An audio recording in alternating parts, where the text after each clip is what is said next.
Assalamualaikum warahmatullahi wabarakatuh. Jadi saya Roberto Alex Suryono dari kelas 12D Mimarsinan ingin menjelaskan tentang apa sih itu gelombang elektromagnetik dan apa saja ya jenis-jenis gelombang elektromagnetik. Jadi untuk mengetahui lebih lanjutnya, silahkan simak video selanjutnya ya. Jadi, gelombang elektromagnetik tersusun atas perambatan medan listrik E dan medan magnet B yang saling tegak lurus satu sama lain seperti gambar berikut. Jadi, gelombang elektromagnetik mempunyai pengertian yaitu gerak gelombang yang tidak memerlukan medium perantara dalam perambatannya. Gelombang tersebut termasuk jenis gelombang magnet yang menjalar secara bersamaan. Berikut adalah sketsa dari gelombang elektromagnetik. Lalu lanjut ke sifat-sifat gelombang elektromagnetik. Yang pertama, gelombang elektromagnetik tidak membutuhkan medium dalam merambat. Yang kedua, gelombang elektromagnetik tak dibelokkan oleh medan listrik atau medan magnet. Yang ketiga, gelombang elektromagnetik termasuk gelombang transversal. Yang terakhir atau yang keempat, semua spektrum gelombang elektromagnetik memiliki kecepatan yang sama. Gelombang elektromagnetik bisa didapat dari mana saja ya, atau berasal dari manakah gelombang elektromagnetik? Jadi yang pertama yaitu ada dari sinar X yang biasa digunakan untuk ronsen.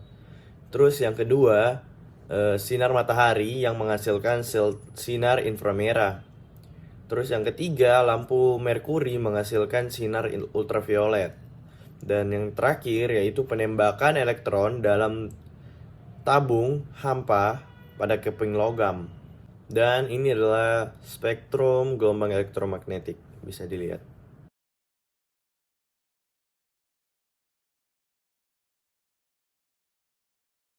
Gelombang elektromagnetik yang dihasilkan oleh sinar matahari memiliki sketsa seperti berikut.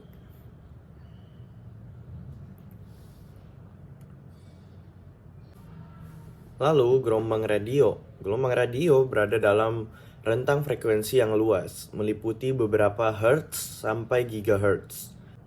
Gelombang ini dihasilkan oleh alat-alat elektronik berupa rangkaian osilator atau variasi dan gabungan dari komponen resistor.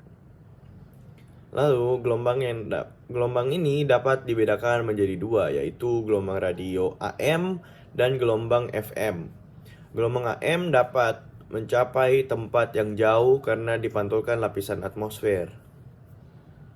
Berdasarkan rentang frekuensi, gelombang radio dibedakan menjadi 6. Yang pertama ada yang rendah, yaitu dari 30 kHz sampai 300 kHz. Yang kedua ada frekuensi sedang, yaitu dari 300 kHz sampai 3 MHz. Yang ketiga, frekuensi tinggi, 3 MHz sampai 30 MHz. Yang keempat, frekuensi sangat tinggi ada 30 MHz sampai 300 MHz. Lalu yang kelima, frekuensi ultra tinggi 300 MHz sampai 3 GHz. Frekuensi super tinggi atau lebih dari 3 GHz. Lalu, gelombang radio akan saya tampilkan sebagai berikut dengan penerapannya. Jadi, ini adalah gelombang-gelombang radio dan penerapannya. Lalu, selanjutnya ada gelombang mikro. Gelombang mikro ini biasanya digunakan untuk alat-alat elektronik, alat-alat komunikasi, dan alat-alat memasak seperti oven dan radar. Lalu ada sinar inframerah, ini memanfaatkan juga gelombang elektromagnetik yang meliputi daerah frekuensi 101 Hz sampai 1014 Hz. Panjang gelombang 10 hingga 4 cm sampai 10 hingga 1 cm. Sinar inframerah dihasilkan oleh elektron dalam molekul-molekul yang bergetar karena benda dipanaskan.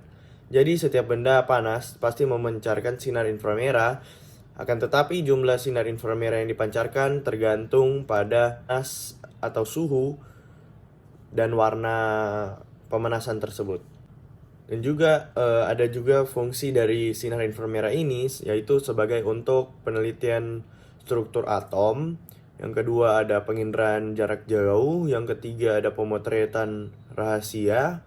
Empat ada untuk keperluan pemetaan sumber alam dan diagnosa penyakit. Dan yang kelima atau yang terakhir itu ada terapi fisik. Jadi sekian pemaparan materi dari saya. Mohon maaf apabila ada salah kata atau salah-salah pengeditan atau video. Jadi mohon maaf apabila ada kesalahan. Jadi sekian dari saya. Wassalamualaikum warahmatullahi wabarakatuh.